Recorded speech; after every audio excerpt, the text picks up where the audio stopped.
Daf Yomi, tractate Zevachim, page 34a, top of the page. Lamed Daled and Aleph, 34a, top of the page with the words Netilas Neshama. See, it was in the middle of an idea. It was right in the middle of a sentence or something.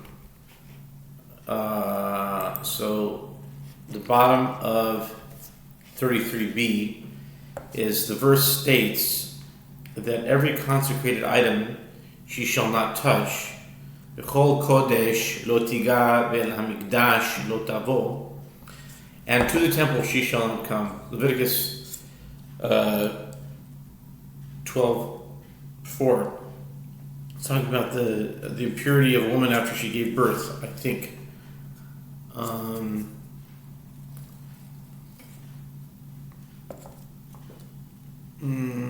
I think so. Okay, anyway, it's a woman of some impurity. Let's put it that way.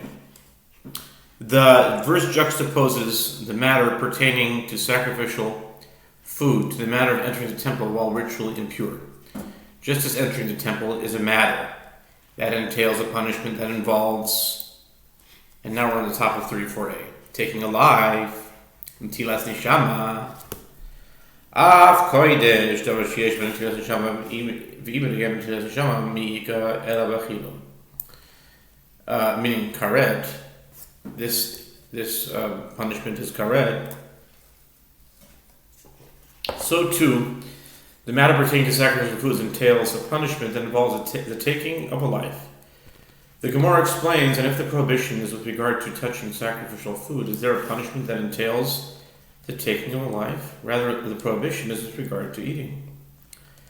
Ve'akati miboyle l'tamashachal basar kodesh lifnei zriko di'itmar tamashachal basar kodesh lifnei zriko resh lakish omar loike v'Rabbi Yochanan amar loike. The Gemara asks, but this verse is still necessary for Resh Lakish to teach the halacha of a ritually impure person who ate sacrificial meat before the sprinkling of the blood of the altar, the blood of the offering on the altar, when the meat is not yet permitted. As it was stated, with regard to an impure individual who ate sacrificial meat before the sprinkling of the blood, Resh Lakish said he is flogged for doing so, and Rabbi Yochanan said he is not flogged.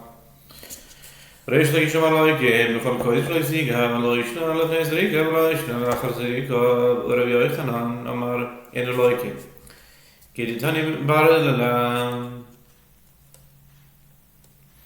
As yetumasei tumasoi chivasavu lachar zrika. Resh Lakish says he is flogged, as it is written, every consecrated item she shall not touch, without limiting the prohibition to a specific time, indicating that it is no different if one eats the sacrificial meat prior to sprinkling the blood, and it is no different if one does so after sprinkling the blood. Rabbi Yochanan says he is not flogged, as the sage Bardula teaches that the prohibition is derived by means of the verbal analogy cited before, as the verse states his impurity with regard to an impure person who eats sacrificial food, and states his impurity with regard to an impure person entering the temple, and when his impurity is written, it is with regard to partaking in sacrificial meat after the sprinkling of the blood. See Leviticus 7:20. Im kain lema klaba kodesh my bechol kodesh shmamina talti. The Gemara answers for Resh Lakish, if so, that the verse was referring only to partaking in sacrificial meat after the sprinkling of the blood. Let the verse say, a consecrated item she shall not touch. What is the reason for using the phrase every consecrated item? Conclude two conclusions from it, meaning it also includes not eating sacrificial meat before the sprinkling of the blood. Gufa Tameh shachal basar kodesh nezrika. Resh Lakish amar loike, Rabbi Yochanan eno loike. Amar Abaye, Rabbi Yochanan said aguf. The Gemara discusses the matter itself. With regard to an impure individual who ate sacrificial meat before the sprinkling of the blood, Reish Lakish says he is flogged for doing so, and Rabbi Yochanan says he is not flogged. Abaye says this dispute applies with regard to a case of impurity of the body of the one who eats the meat, but with regard to impurity of the flesh itself, meaning if the sacrificial meat was ritually impure, all agree that he is flogged. The pasuk says, "Ve'habasar lehabos eitzim ulivona dilav b'nei achi laninu ve'afilu hachi rabinhu kra." This is as the verse states, "And the flesh that touches any impure item shall not be eaten; it shall be burned with fire. And the flesh, everyone that is pure may eat the flesh." Leviticus 7:19.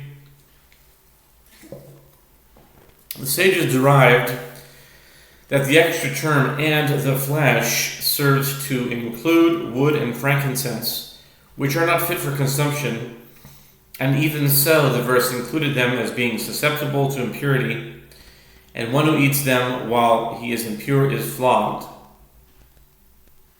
Therefore, sacrificial meat before the sprinkling of the blood, which is fit for consumption, is certainly included in the prohibition.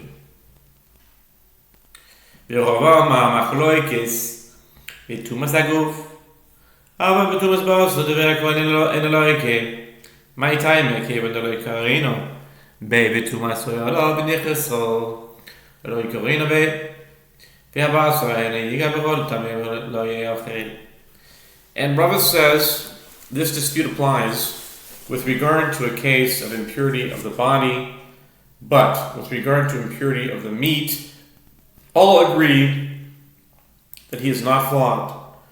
What is the reason? Since one does not apply to meat before the sprinkling of the blood, the verse, "But the soul that eats of the flesh of the sacrifice of peace offerings of the Lord, having his impurity upon him, that soul shall be cut off from his people." Leviticus 7:20, which is referring to meat after the sprinkling of the blood, so too one does not apply to the prohibition, and the flesh that touches any impure item shall not be eaten. Leviticus 7:19, and the meat, the rabois, eitzim ulivoino. The Gemara challenges a statement of Rava, but doesn't the master say that the term "and the flesh" serves to include wood and frankincense that became impure as items that are forbidden to be eaten despite the fact that they are not fit for consumption? Certainly then, sacrificial flesh before the sprinkling of the blood should also be included in this category of items forbidden to be eaten. The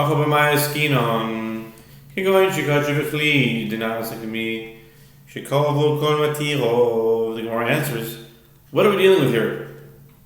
That one would be liable for eating wood and frankincense that are impure?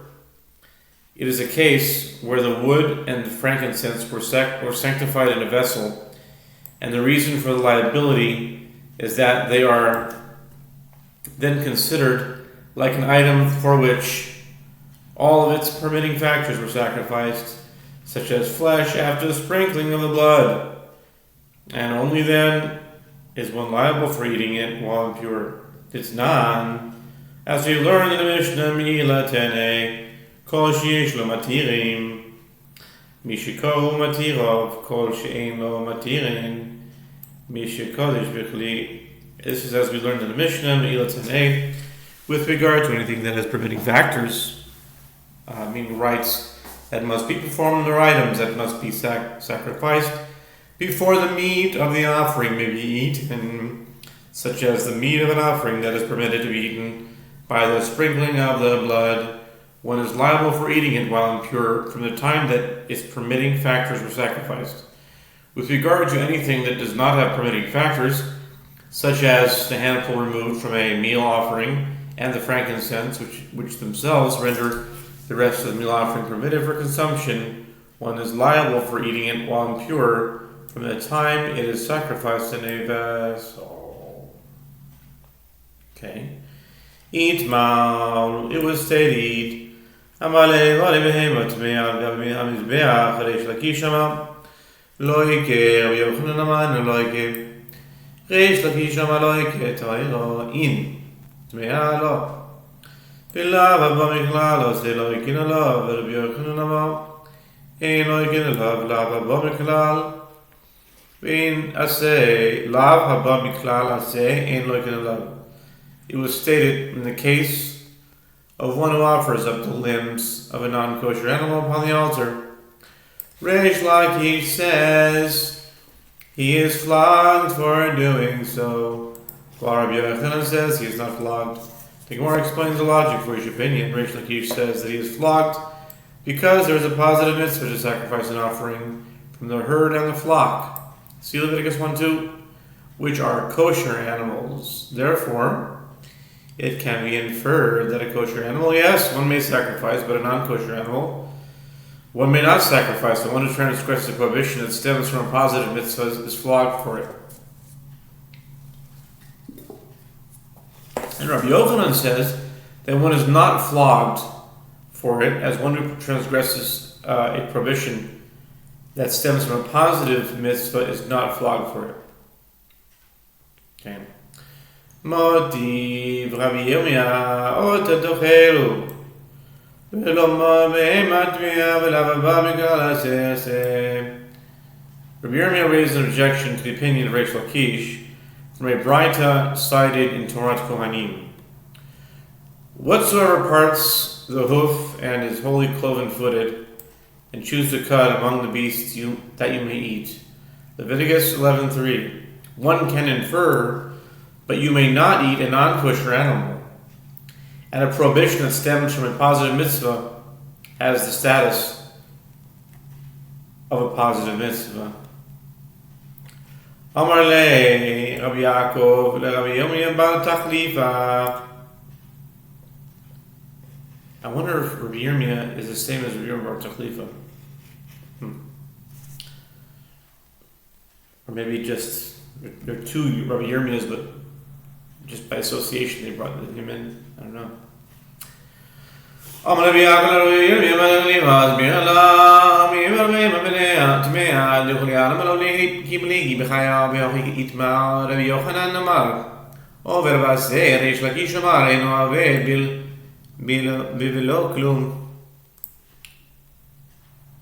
Rabbi Yaakov said to Rabbi Yirmiyah Bar Tachlifa, I will explain it to you. With regard to one who sacrifices the limbs of a non-kosher animal upon the altar, everyone agrees that he is not flogged, as he violates only a positive mitzvah. When they disagree, it is with regard to one who sacrifices the kosher undomesticated animal on the altar, and it was stated like this. Rabbi Yochanan says he transgresses a positive mitzvah. Reish Lakish says he does not transgress anything. Rabbi Yochanan Amar over ba'aseh behema'in chayala. Reish Lakish Amar eno over alav bevelo klum ahu lemitzvah. The Gemara explains the reasoning. Rabbi Yochanan says he transgresses a positive mitzvah. Since the Torah commanded the domesticated animal, yes, it should be sacrificed. From which it can be inferred that an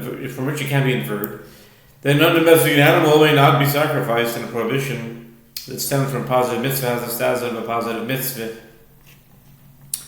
Reish Lakish says he does not transgress anything, since that verse which instructs one to sacrifice offerings from the herd and the flock is referring to the optimal manner of fulfilling the mitzvah. But if he sacrificed an undomesticated animal, he has not transgressed the mitzvah. Inu nema kol Hashem behema, v'yisiyomer chayav v'chol behema. K'inyan shenema zos behema asher tochelu sho se chisavim v'se izim ayal tzvi v'gomer. Not a gomer. Just kidding. Gomer means like, etc. And complete the verse. Talmud Loma. Bakar v'tzon, bakar v'tzon amaldi lecha v'lo chaya. Rava raised an objection from a Braita. Had the verse in Leviticus 1:2 stated only, when any man of you brings an offering to the Lord, animals, behema, I would say that even an undomesticated animal is included in the category of an animal like that which is stated. These are the animals that you may eat: the ox, the sheep, the goat, the deer, and the gazelle, etc. The fallow deer, and the wild goat, and the oryx, and the aurochs, and the mountain sheep. Deuteronomy. Oh, I also yachmol. Yeah, I think it is that. Deuteronomy, that reminds me of Yachmol. But maybe it's also in Leviticus. Okay, so maybe yes, maybe not. Deuteronomy 4:14, 4 through 5, for example, the deer and gazelle are undomesticated animals. Therefore, the verse states, from animals, from the cattle, and from the flock, Leviticus 1:2, which indicates that God says, I have told you to bring offerings from the cattle and the flock, but not an undomesticated animal. Yachalo yavi kasher. Halama zedome. Lema zedome. Talmid shama lo lerabo. Have li chitim. V'have lo chitimu soirim. She'enu kemavir al devarav ela moiser al devarav dekasher. One might have thought that one should not bring an undomesticated animal ab initio, but if one did bring it, it is valid. And to what is this comparable? To a student whose teacher says to him, bring me wheat, and the student brought him wheat and barley.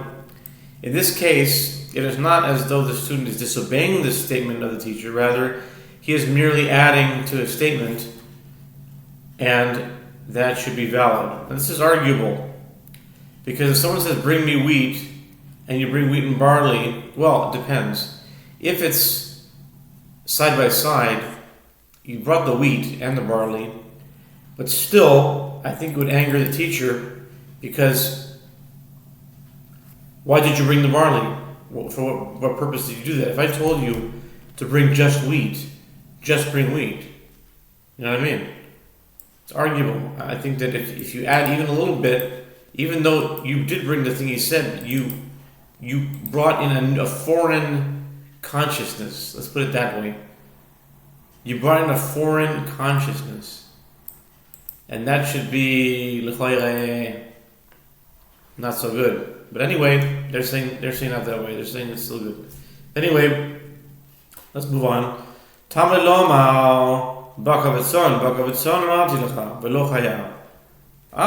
Now it's going back to the way I was saying before. I wouldn't have even thought to have him, but the Torah is saying don't think that way. They're saying that the Torah is saying don't think that way. The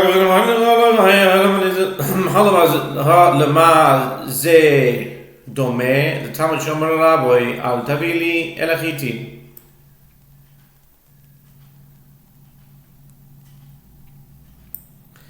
Ve'hevi lo chitim soerim. She'enu kemosif al devarav ela ma'avir al devarav. Therefore, the verse states again from the cattle, Leviticus 1:3, and from the flock, Leviticus 1:10, to reiterate that God says, I have told you to bring offerings from the cattle and the flock, but not an undomesticated animal. To what is this comparable? To a student whose teacher told him, bring me only wheat, and that student brought him wheat and barley. It is not as though the student is adding to the statement of the teacher, rather, it is as though he is disobeying his statement, since his teacher instructed him to bring him only wheat. Consequently, one who sacrifices an undomesticated animal does not merely add to a mitzvah of the Torah, but also violates the prohibition.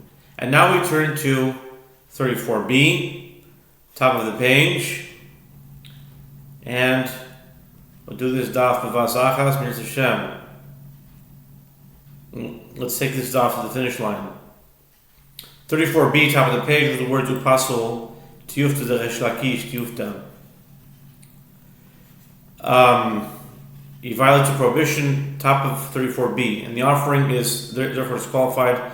The Gemara concludes the refutation of the opinion of Reish Lakish is indeed a conclusive refutation. The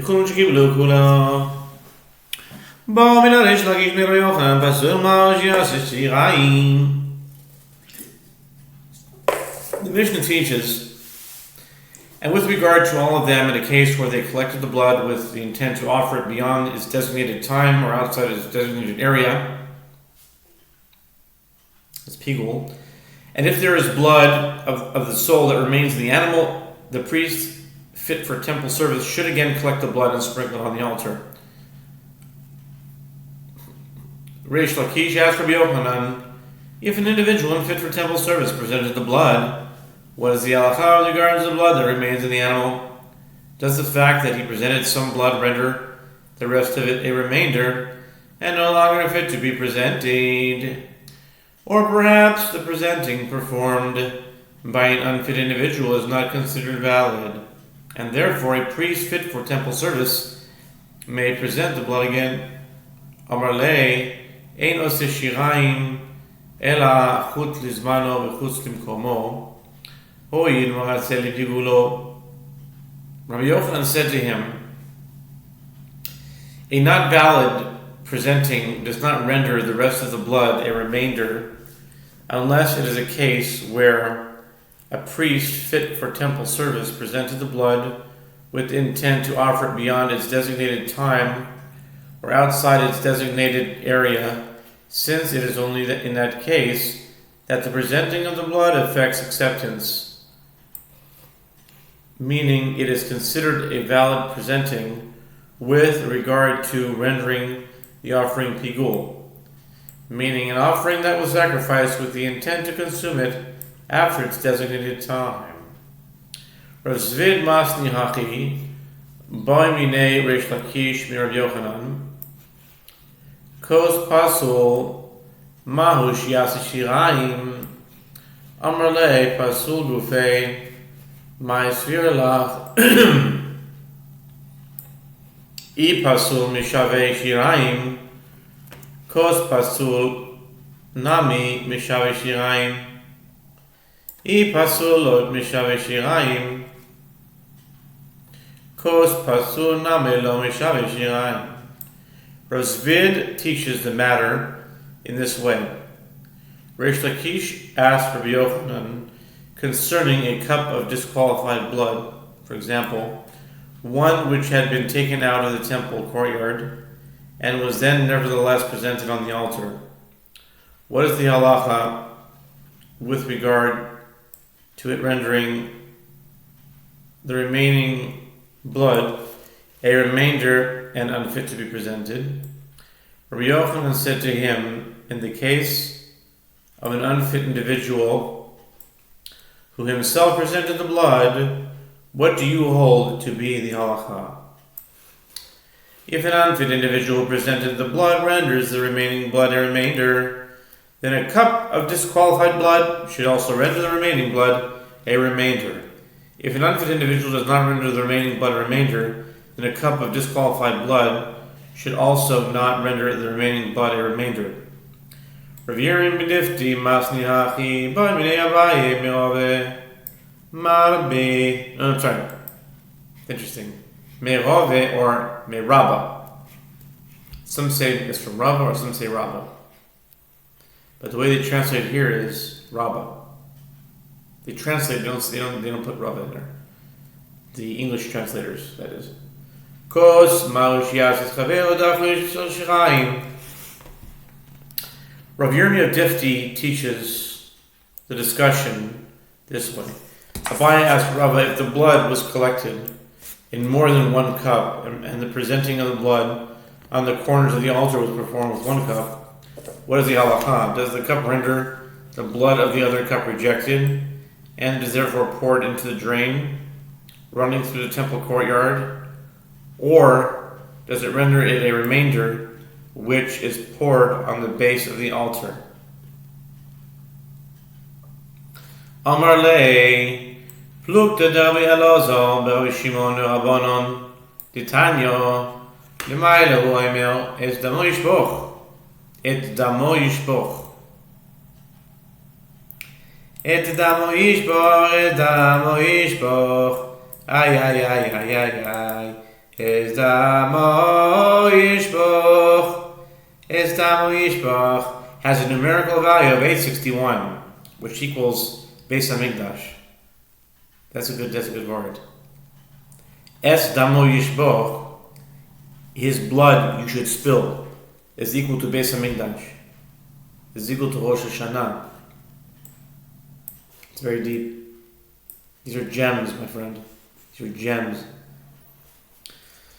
Okay.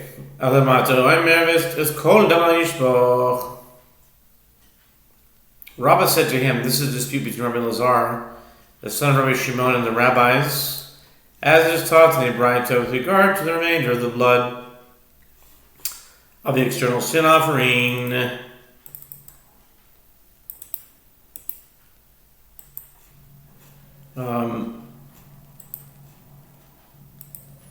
Zevachim. This is worth really keeping here, so please excuse me for a moment. I didn't want to put on pause, but Zevachim 34b. This is very important. Okay, Shkoyach, Reb Noach, Zvach Zerhoyach, Zolanish Kenkoyach, and Parshas Noach. Today, it actually is. Rabbah said to him, this dispute between Rabbi Lazar and Shimon and the rabbis, as it is taught in a Braita with regard to the remainder of the blood of the external offering. Excuse me. In the verse above discussing the sin offering of Anasi, it states, and he shall pour out its blood, and he shall pour its blood out at the base of the altar of the burnt offering, Leviticus 4:25.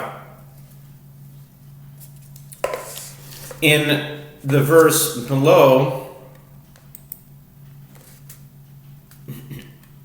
discussing the sin offering, as an individual it states, and he shall pour out all its blood at the base of the altar, Leviticus 4:30. Minayin lechaz shekibel damam be'abakoisois v'nosan matana achas mizeh u'matana achas mizeh shegon nishbachin leyesod tamid lomar et kol dama yishboch. The discrepancy between the first verse and the second verse, which contains the additional term all, is explained as follows. From where is it derived with regard to a sin offering, which the priest collected its blood in 4 cups, and placed one placement of blood onto the altar from this cup, and one placement of blood from that cup, and likewise for all 4 corners of the altar, that the remainder of blood from all the cups are poured out onto the base of the altar. The verse states, and he shall pour out all its blood. Yachol nasan matanas mikoizecha yu kula nishbach li yisod tamaloi ma'oz damoi haketzad hu nishbach li yisod vehem nishbachin la'amo. One might have thought that if he placed 4 placements of blood of the sin offering from 1 cup, the blood and all the rest of the cups should be poured onto the base of the altar. Therefore the verse states, and he shall pour its blood, and not all of its blood. How so? Only that blood in the cup from which blood was properly presented on the altar is poured onto the base of the altar, and the rest of the cups of blood are rejected and are poured into the temple courtyard drain. Rabbi Elazar, Rabbi Shimon Omer, minayin lechatos shekibel dama be'abakoisois v'nosan matanas mikoisecha shekon nishbachin leyesod tambuloma v'et kol dama yishboch v'ketiv et dama yishboch ha'rashi yahum lemut yishirayim shibet savar behem. The Braita continues. Rabbi Elazar, the son of Rabbi Shimon, says, from where is it derived with regard to a sin offering, which the priest collected his blood in 4 cups, and then placed 4 placements from 1 cup?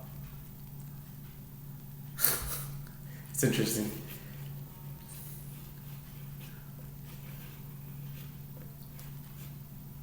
and then place 4 placements from one cup, and that the blood from all the cups are poured out onto the base of the altar, the verse states, and he shall pour out all its blood. The Gemara asks, but isn't it written, and he shall pour its blood? Which indicates that not all of the blood is poured. Rav Ashi said, that verse serves to exclude the remainder that is in the throat of the animal that was never collected in a vessel to be presented, which is not poured onto the base of the altar, but into the temple courtyard drain. The Mishnah discussed 3 similar cases. If the priest fit for the temple service collected the blood in a vessel and gave the vessel to an unfit person, that person should return it to the fit priest. If the priest collected the blood in a vessel in his right hand and moved it to his left hand, he should return it to his right hand. If the priest collected the blood in a sacred vessel and placed it in a non-sacred vessel, he should return the blood to a sacred vessel. Utzricha di ashminen pasul have mina mai pasul tameh dechazila voidativo avos moil lo. The Gemara comments, and it was necessary to mention all these cases, as had the Mishnah taught us only the case where he gave the blood to an unfit individual, I would say, what does the term unfit mean? It means an impure priest who is not completely unfit, as he is fit for communal service in the temple when the priests or the entire community are impure, and that is why the blood is not disqualified. But if the priest moved the blood to his left hand, which under no circumstances may be used to perform the rite of collecting and carrying the blood, it is no longer valid. And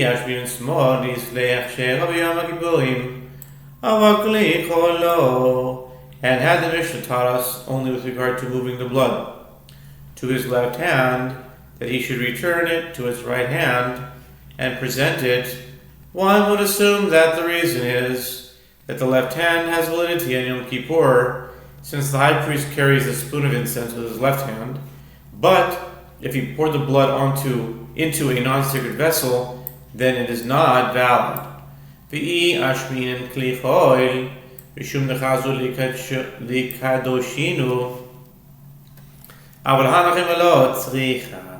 And had the Mishnah taught us only with regard to a non-sacred vessel, that the blood is not disqualified, one could suggest that perhaps it is because the vessels are suitable to be consecrated. But with regard to these, meaning an unfit individual and the left hand, which have no possibility of becoming fit for service, say that the blood does not remain valid.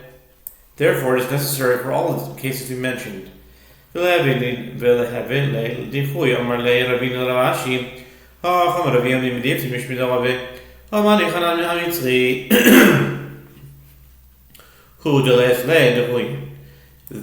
Gemara questions the actual halacha, but let the blood be considered rejected when placed in the hand of the unfit individual, the left hand, or the non-sacred vessel. Ravina says, Ravashi, this is what Rav Yomi of Difti said, and the name of Rava, in accordance with whose opinion is this Mishnah, is in accordance with the opinion of Hanan the Egyptian.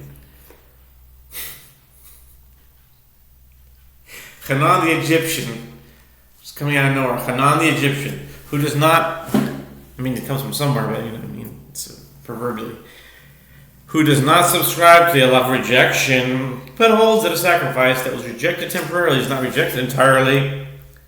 Hanan HaMitzri. Titania, Hanan HaMitzri Omer. Afilu dam mekois ben chavero umizavig loy. As it is, as it is taught in Braita, Hanan the Egyptian says, in the event that the scapegoat of Yom Kippur was lost, even if the blood of its partner sacrificed to God has already been collected in the cup, if the blood is not rejected, but rather he brings another scapegoat as his counterpart and pairs it with the goat that has already been slaughtered and the blood is sprinkled. It's interesting. Rashi says, I think there's something to this. Okay, Rashi says that there is another explanation to the Mishnah. Anything that is in his power to rectify is not considered rejected, as in these cases where he can simply return the blood to its proper place. Omrav Shayo. Kavosei Rashi Mustavro. Man Shamisle Dechuin Rav Yehuda Detanan. V'yoid Amar Yehuda Nishbach. Hadam Yamus Amishaleach. Ma Mishaleach Yishbach Hadam. Rav Shaya said, it is reasonable to explain the Mishnah in accordance with the opinion of Rav Ashi, as whom you have heard, who accepts the reasoning of rejection. It is Rabbi Yehuda, as we learned in the Mishnah in Yoma 62a. And furthermore, Rabbi Yehuda said, if the blood of the goat sacrificed to God spilled from the cup before it was sprinkled, the scapegoat is left to die. And similarly, if the scapegoat died, the blood of the goat sacrificed to God should be spilled, and two other goats are used. Consequently, Rabbi Yehuda holds that the scapegoat, or in the opposite case, the blood of the goat to be sacrificed to God, is totally rejected.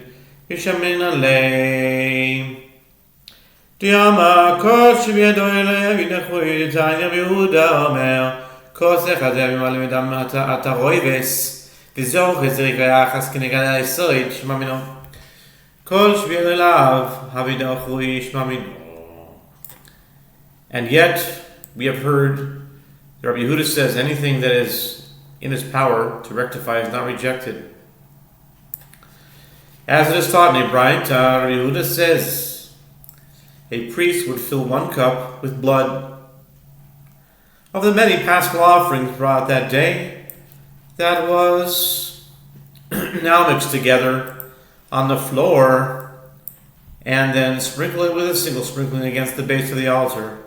Conclude from the Braita that Rabbi Yehuda holds that although the blood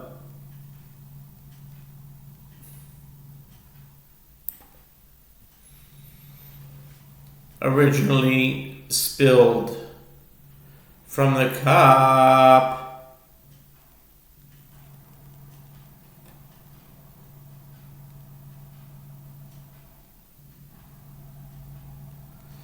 anything that is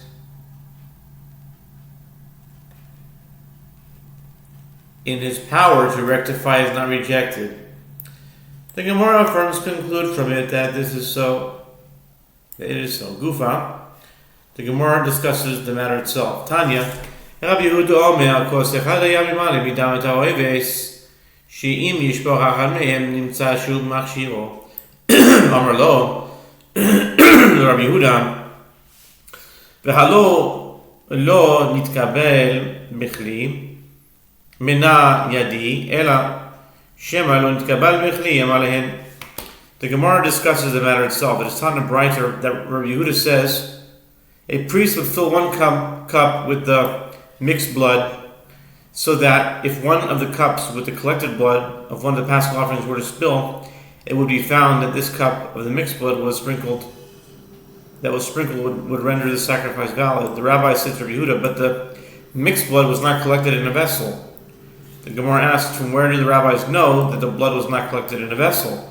Perhaps it was collected and it spilled out. Rather, this is what they are saying. Perhaps it was not collected in a vessel. Rabbi Yehuda said to them, they're saying perhaps it was not collected in a vessel. Perhaps it was, perhaps it wasn't.